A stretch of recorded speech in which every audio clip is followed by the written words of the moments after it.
But if you did, what do you plan to do with the company? Break it up and sell off the pieces.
Test, test, minister's mic. Yivarechecha Adonai vayishmerecha.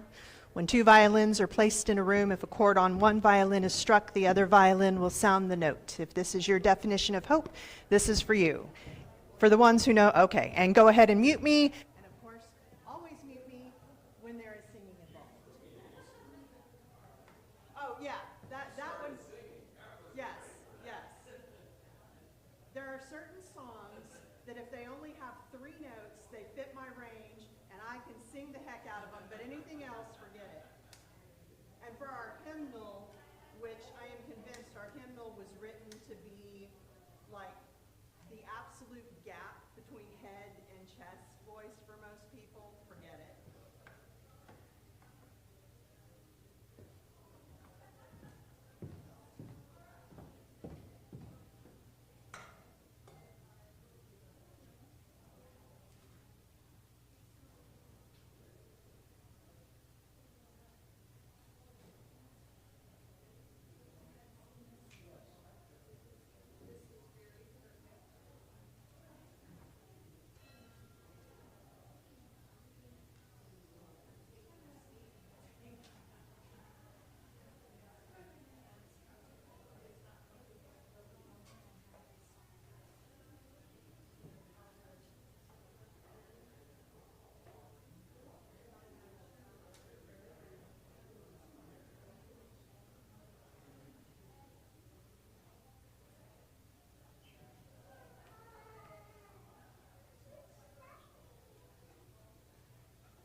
Good morning.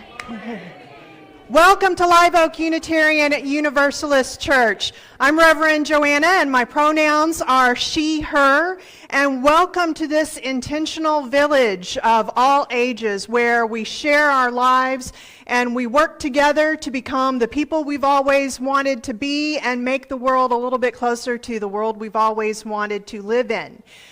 Whoever you are, whomever you love, however you identify, wherever you are on your spiritual journey, all who are welcoming are welcome here. And it is so good to be here together. So let's sing. Please rise as you are willing and able for our first hymn, which is Morning Has Come. And please remain standing for our chalice lighting and the sung response.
There he is.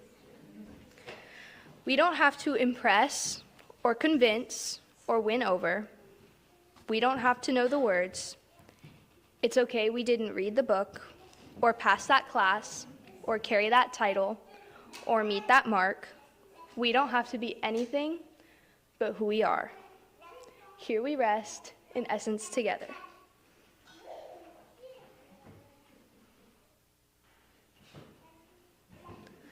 Please join with me in our sung response.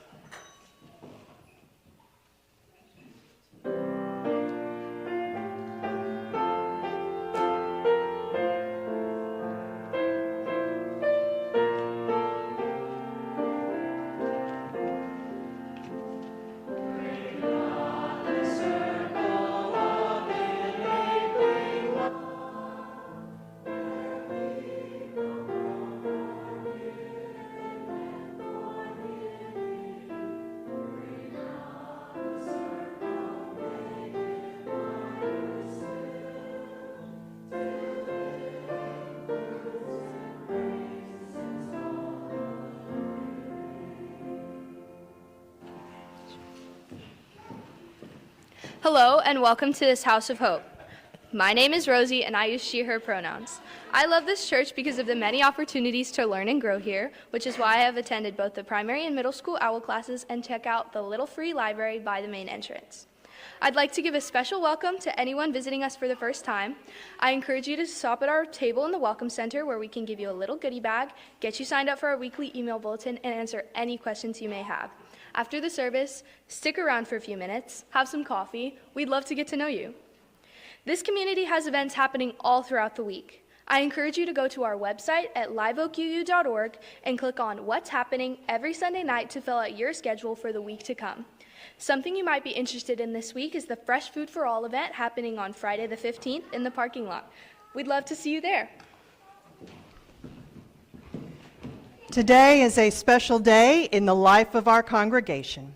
We are being transformed as we welcome a new member who is going to help bring new ideas, new desires, new energies, and new opportunities to us. And we are going to share our ideas, energies, and projects with them. Our covenant securely grounds us, but it also resonates with new life. As George Kimmich Beach put it, people don't join a covenanted community, rather they constitute it. There is no it without them, and each time new folks join, the whole is literally reconstituted. My name is Amy Starnes, and I'm a member of Live Oak Membership Committee. The following individual has completed all the necessary requirements to become a member of Live Oak Unitarian Universalist Church, and it's with joy that I invite Juliana Kunz to join us up here on the chancel.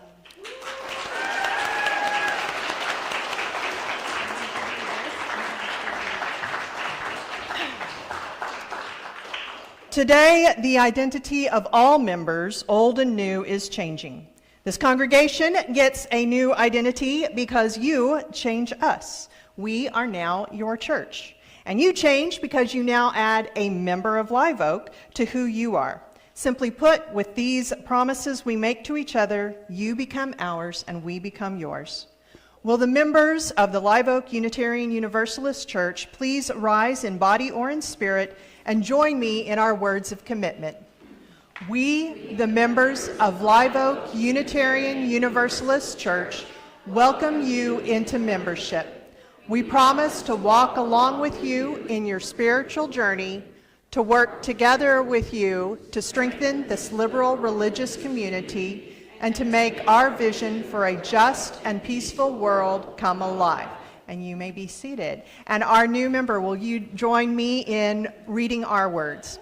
I pledge with my hands and heart to contribute to the common good of this liberal religious community and to join in the spirit of love, reason, and freedom that I find here. I join you in the mission to embrace joy, enrich connections, encourage growth, and empower dreams. Let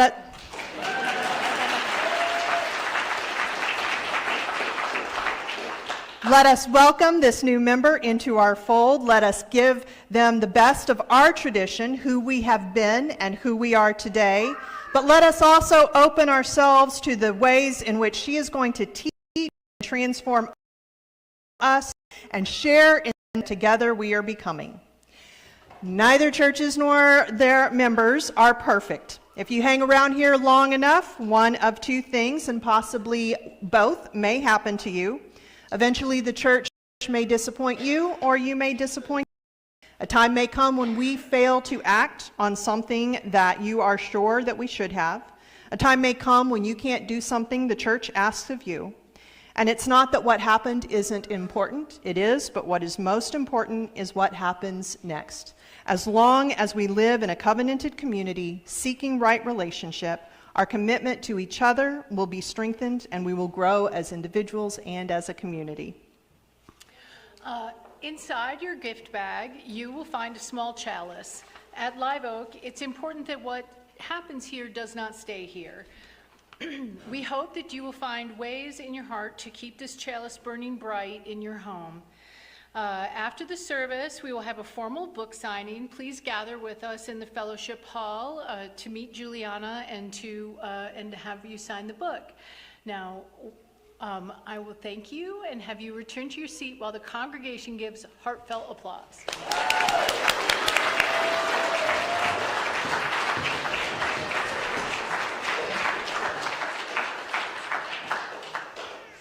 The offering that we take each Sunday isn't just a stale habit. It's an opportunity to recommit to this place and to this people. Our offering is an affirmation, a yes. When we give, we say yes to something we value. With our gifts, Freely given, may we say yes to the values of our faith. May our offering help us practice Unitarian Universalism within and beyond our congregation as tools to empower our mission. And now an offering will be taken to sustain the work of this church.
I am Chris Jarman. I'm your Director of Faith Development, and I have a story to share with you this morning. But first, I'd like to invite my friends young and old who are in the playground or in the wings to come forward and maybe have a seat in the front so that you can see the pictures that we're going to use in our story today. Yeah, come on up. There you go.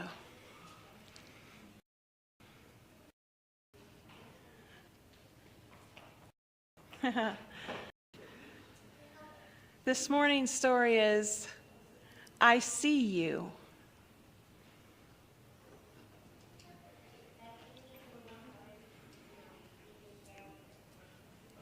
There's a boy looking through the window. I invite you as we go through this storybook to look at the pictures, to study what you see, to wonder what it means. I wonder who might feel invisible sometimes.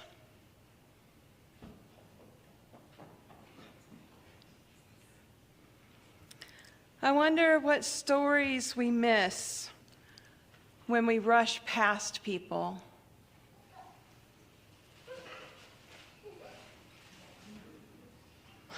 I wonder how a smile or a greeting can change a person's day.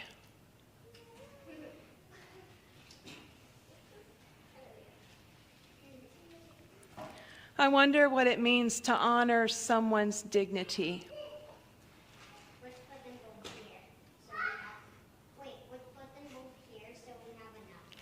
I wonder what makes each person important and worthy of care.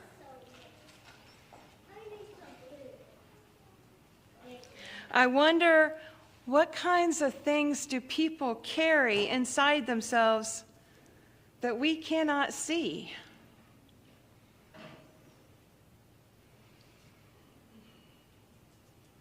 I wonder why people sometimes look away from each other or judge each other.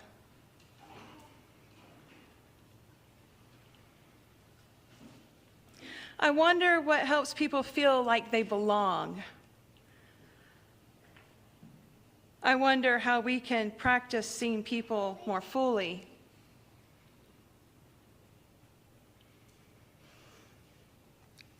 I wonder what courage it takes to notice another person. Do you see what the boy is noticing? I wonder who you might notice every day that others might overlook.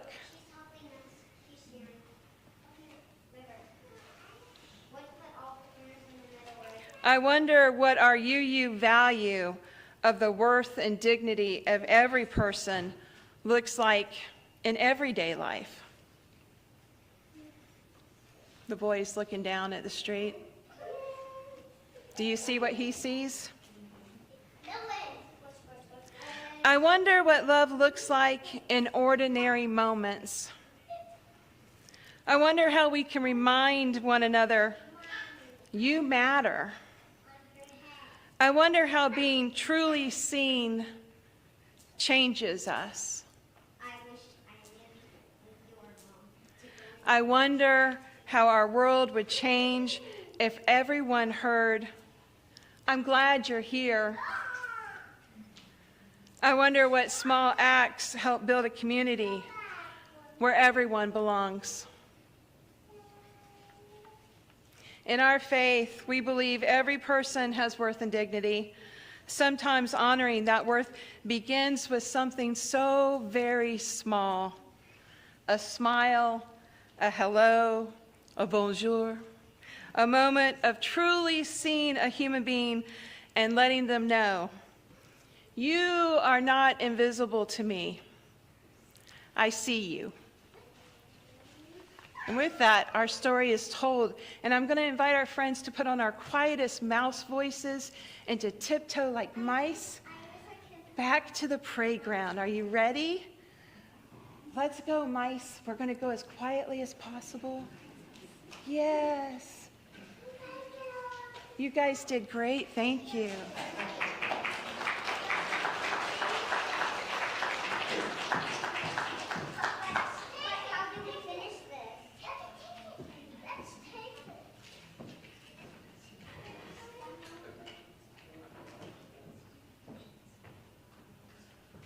Please rise for our theme hymn, number 1008, When Our Heart is in a Holy Place.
Our reading today is a responsive reading by Kenneth L. Patton from our Gray hymnal. Please read the italicized parts. This house is for the ingathering of nature and human nature. It is a house of friendships, a haven in trouble, an open room for the encouragement of our struggle. It is a house of freedom, guarding the dignity and worth of every person. It offers a platform for the free voice, for declaring both in times of security and danger, the full and undivided conflict of opinion.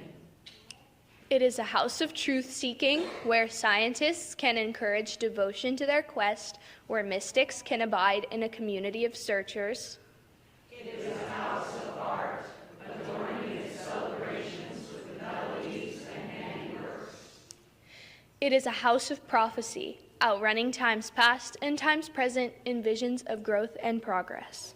This house is a cradle for our dreams, the workshop of our common endeavor.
So I had the amazing opportunity in April to get to go to Paris.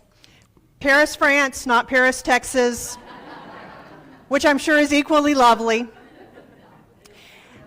I've never been there. So have you ever heard the rumor, the stereotype that Parisians are rude? Anyone heard this? Turns out that at least part of that may be based on a cultural difference between the French and Americans about what constitutes good manners. The number one piece of advice that I got before I went, and this was, my friend Teresa, who has actually lived in Paris, some of you who have all had the absolute top piece of advice, other than don't try and do the Louvre in one day, was always say bonjour.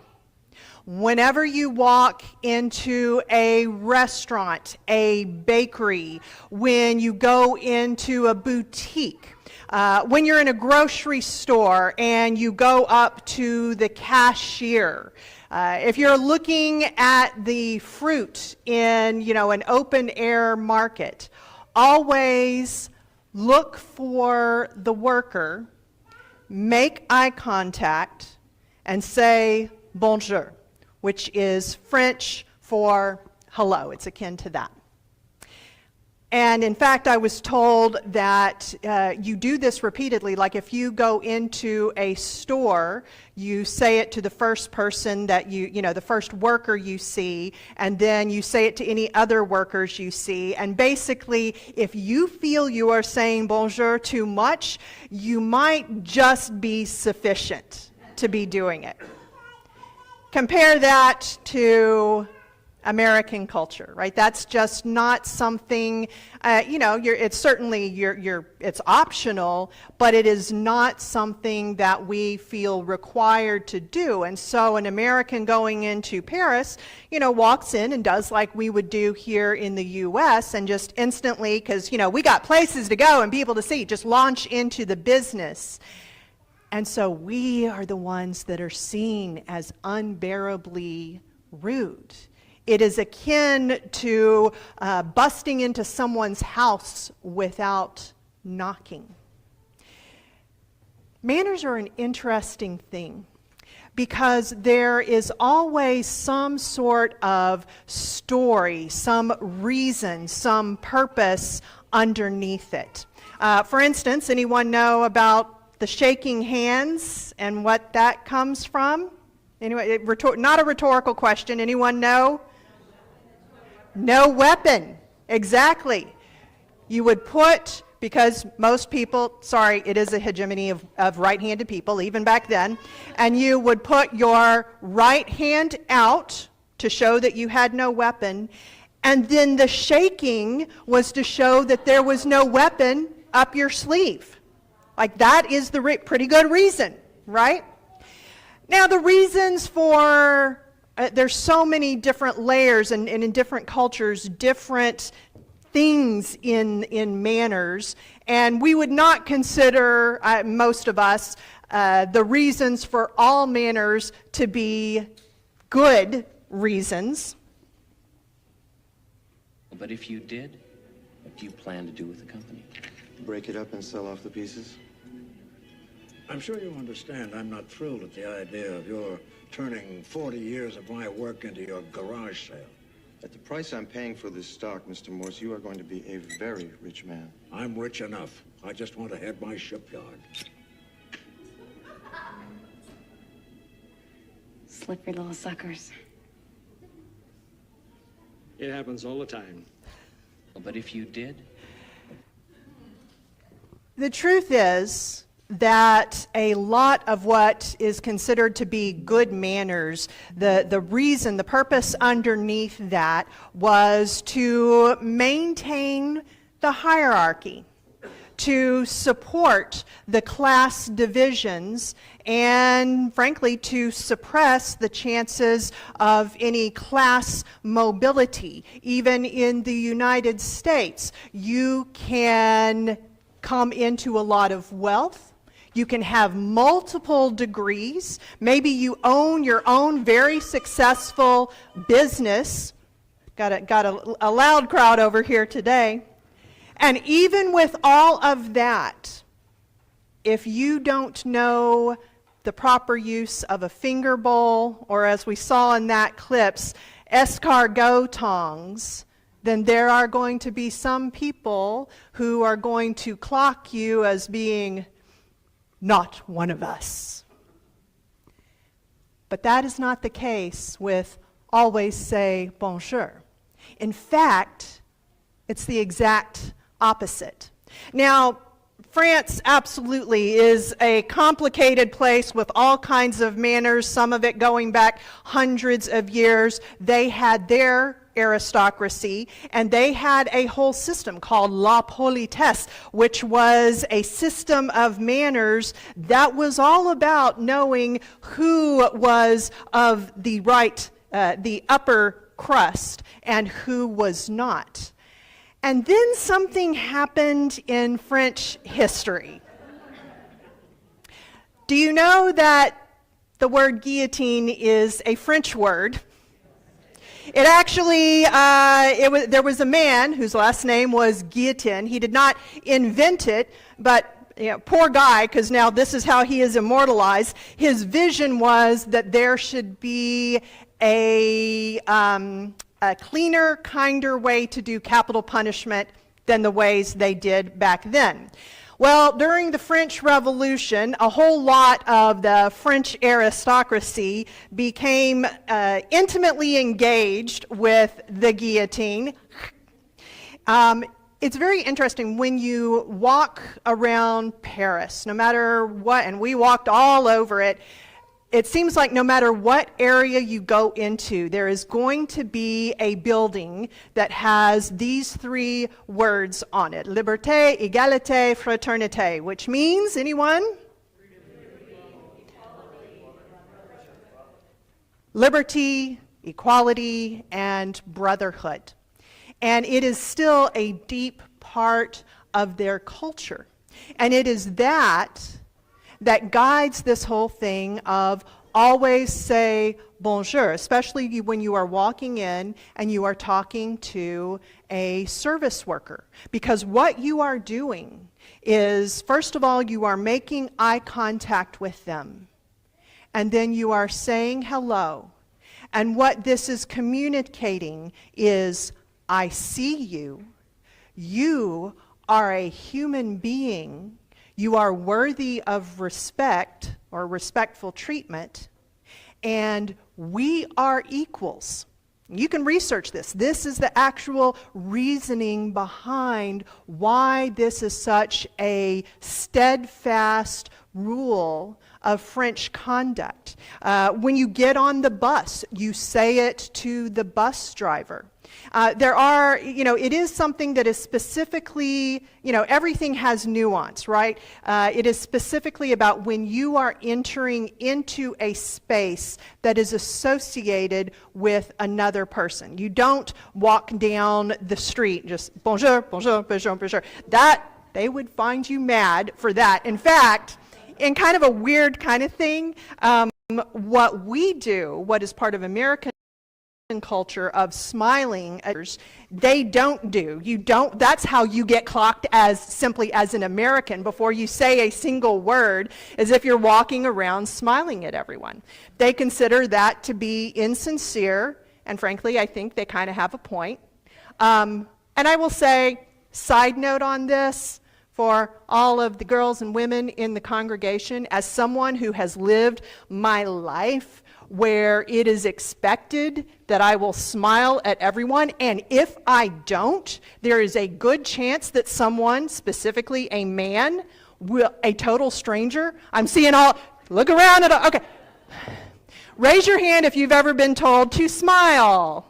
Right. Look at all the women who are raising their hands. This is part of what it means to be a woman. I have to confess that having 5 days where I could just walk around with a neutral face, which, by the way, our American culture, if you're a woman, there is no such thing as a neutral face. It is called resting bitch face, right? It was kind of nice. That being said, when I was on my flight coming back home from Dallas to Austin, and people were smiling, and I was hearing strangers just chatting and having conversations, I realized, oh, maybe there's a balance. I miss that too. But this thing of, again, rooted in this idea of deep equality is not something that we see in the United States. Like, we will talk all about liberty, but as we saw this week in Tennessee, the whole equality thing is not something a lot of people talk about. right? So compare this difference in manners of, again, walking in any place of business and saying bonjour to what passes as normal and absolutely acceptable here in the United States. A person goes into a coffee shop, and without their eyes ever leaving the menu board, they say, I'll have a upside down caramel macchiato, 2 extra shots, sugar-free, oat milk. They go and they stand, they wait for their drink, for their name to be called, or whatever name was written on their cup, pick that up, walk out, no greeting, and it is possible to do all of that with there never even being eye contact. And let me also say, because ableism is also an issue, that if you have a visual impairment or a neurodivergence that makes eye contact difficult, I would encourage you to think of how it is in your life that you acknowledge another person's presence. Because that's what we're doing, is we're saying, I see you, and you are a human being. What does that mean? And what do we actually think about other humans? In our American culture, it is so very easy to make other people invisible. It's considered acceptable, almost, especially with service workers, right? Almost like there's kind of some embarrassment going on. Oh, you're a service worker. As someone who used to wait tables, I remember being on the receiving end of that. There's this quote from the Thornbirds. We are Unitarian Universalists. We find wisdom from wherever we want, Bible, Bhagavad Gita, Pretty Woman, dime store novel. But this quote has always stayed with me. So the context of this is part of the book is set on a sheep farm in Australia. And the sheep, they consider, those are things, they are products, and they're treated pretty inhumanely, as happens, especially on factory farms. And they have a visitor who has come in from the city and is kind of, shocked and repulsed at seeing these shivering sheep. And one of the owners of the farm, the wife, says, we all have contempt for whatever there's too many of. Out here it's sheep, but in the city it's people. What do you really believe about people? Let's take a moment. I think we need to go here. Make yourself a little bit more comfortable. Close your eyes if it helps you to go onward, inward, and to be really scrupulously honest with ourselves. Right now, what is it that you believe about other humans? What is it that you believe about the nature of being human? Because over the last 10 years, I know for many of us, this has really been a challenge. We have become disillusioned with our fellow human beings, especially here in the U.S., our fellow citizens. Disillusioned, disheartened, heartbroken. So what is it that you believe about humanity, about other people, and about the nature of being human? And you can open your eyes. So this is getting into a branch of theology. It's the branch of theology of systematic theology that I probably talk about the most, because I think that it is the most important and the most relevant at this moment that we are living in. And it's called theological anthropology, which is the wing of theology that is about how does a religion or an individual see human nature. Now, I can tell you, historically, in our faith, on both the Unitarian side and the Universalist side, we have rejected original sin. The idea that when we are born inherently flawed. We are born with a propensity for greed and selfishness and evil. And historically, both sides of our faith rejected that. The old joke is that both the Unitarians and the Universalists did not believe in an eternal hell. The Universalists because they believed that God was too good to damn anyone to eternal hell. The Unitarians believed that they were too good to be damned to eternal hell. There is some truth in that. But this has always been a significant issue in our religion. In 1819, when William Ellery Channing gave the sermon that would literally define Unitarianism in the United States, this was one of the things that he addressed, was the idea, he rejected the idea that God, whatever God was, would have created something so flawed. And the Universalists also, their reasoning was different. For them, it was more, they really believed that the very nature of God was love. And if we were made in God's image, then how could we be so flawed and so broken? The Universalists also believed that it was not, that when we understood that love, that it was not necessary to have a threat of eternal divine punishment to get us to do the right thing. One of our Universalist forebears, who's often considered to be one of the fathers of Universalism here in the United States, Hosea Ballou, there's this story about him because he used to, back in the day, 1800s, ministers would go around doing circuit riding, right, visiting different churches. And so he was traveling with a Baptist, a Calvinist, who absolutely believed in hell. And this guy said, "Brother Ballou, if I were a Universalist and did not believe in the threat of hell, I could knock you over the head and steal your horse and steal your saddle, and I'd still go to heaven." And Hosea Ballou said, "If you were a Universalist, that thought would never have occurred to you." I tell you this, but again, we are a non-creedal faith. There is no faith statement that you have to agree in order to be a you. So what is it that you truly believe about other humans? Because I think that is going to come out in how we treat one another, in how we treat strangers.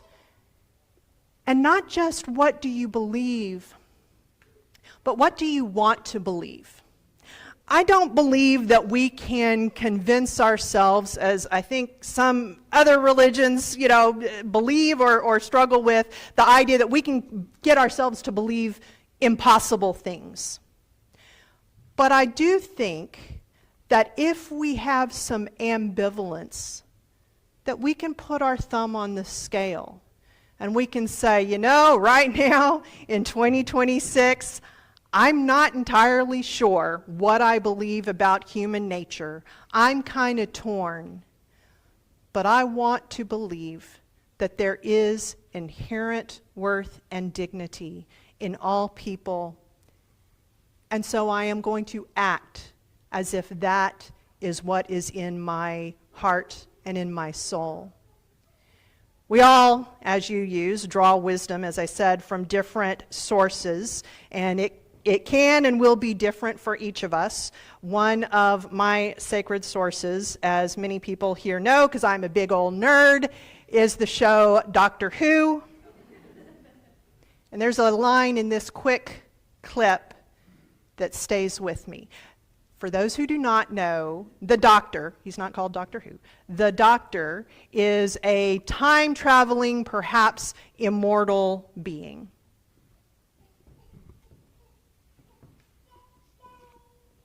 Oh, may need some help. Ice clouds love that. Who's she? Nobody important. Nobody important. Blimey, that's amazing. Do you know, in 900 years of time and space, I've never met anyone who wasn't important before. Let it play again. Ice clouds love that. Who's she? Nobody important. Nobody important. Blimey, that's amazing. In 900 years, I've never met anyone who wasn't important. And we know that, right? When we actually get to know someone, every person is important. Every person is a miracle. I brought the numbers to prove it. The chance of any one of us being born as we are, it is estimated that the odds were 1 in 400 trillion. That precise egg and that precise sperm with their genetic inheritance, plus thousands of generations of ancestral survival, it's astronomical. All of us, simply by being born, have already won the lottery. And that's not even counting all of the different experiences that each of us have had that have made us who we are. That applies to every human being on earth. When we stand in front of someone to order our coffee, we are standing in front of a real, live human being. At least until AI takes over. That's another sermon. But as of right now, we are standing in front of a miracle. When we gather, we can practice this together, of looking at each other and really seeing each other and saying hello and hearing each other's stories. I will tell you, it's one of the privileges of being minister that I get to hear so many stories just in this congregation. I will tell you, we need never binge watch a series ever again, because every person in here has an amazing story to tell. We are so rich in this community. Whatever it is that you believe about the nature of being human, maybe where we start with all of these problems that we have in our world, and there are so many, maybe it starts by simply seeing the other person and saying, Bonjour. I invite you to enter in with me a time of prayer and reflection. As Rabbi Abraham Joshua Heschel wrote, prayer cannot bring water to parched fields or mend a broken bridge or rebuild a ruined city, but prayer can water an arid soul, mend a broken heart, and rebuild a weakened will. And I would add that this is where we give words to the yearnings of our hearts. So in that spirit, let us pray. Spirit of life, whom we call by many names or no name, but which calls each of us beloved. May we wake up to the knowledge that life itself is a miracle, and we are surrounded every day with proof. May we be reminded of the call as described by writer Annie Dillard in our gray hymnal, that we are here to abet creation and to witness to it, to notice each other's beautiful face and complex nature, so that creation need not play to an empty house. May our character and our deepest values take form in how we treat other people, animals, and the ground upon which we move.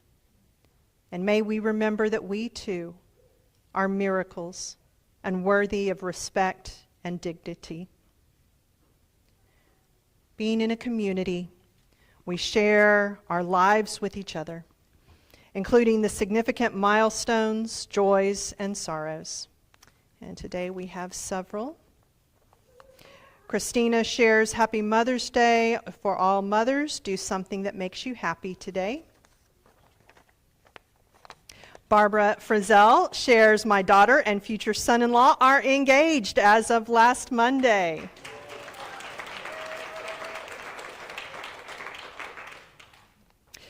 Sophia Castillo Fuentes shares, happy Mother's Day to all the maternal figures. Thank you for all the invisible work you do, the mental load you carry, and most of all, for mindfully raising the next generation of UUs.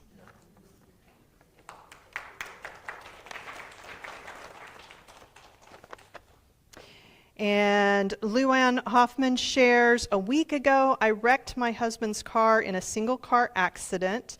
Here is the beautiful thing about this painful setback. My husband has not said a critical word, but has been supportive and positive. I love him more and more. Yeah. And from Renee and several of us, happy birthday to Lyric, who is 16 today.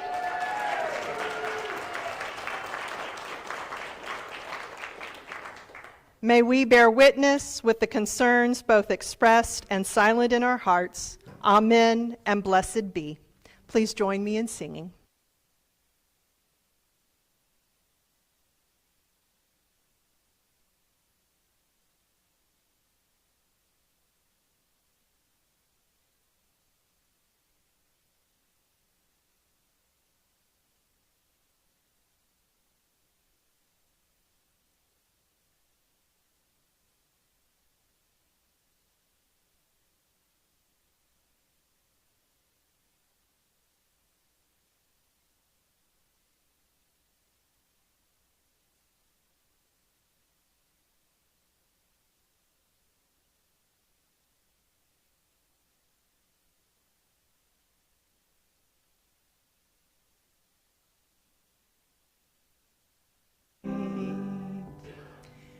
I will add this, that to treat someone with respect is not the same as respecting them.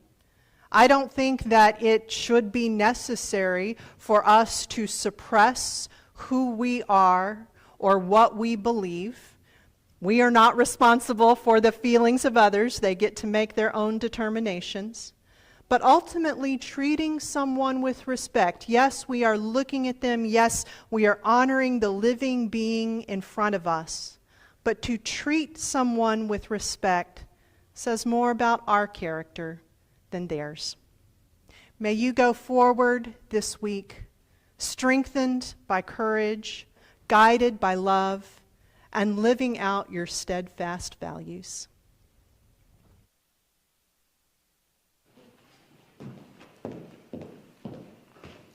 Please rise and join us in singing number 1031, Filled with Loving Kindness, and remain standing for our chalice extinguishing.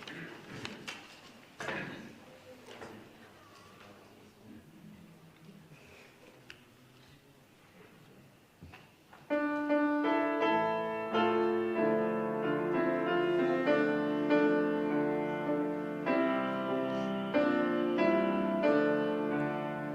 may I be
Let us say these words to each other as we extinguish our chalice. Take courage, friends. The way is often hard, the path is never clear, and the stakes are very high. Take courage, for deep down there is another truth. You are not alone.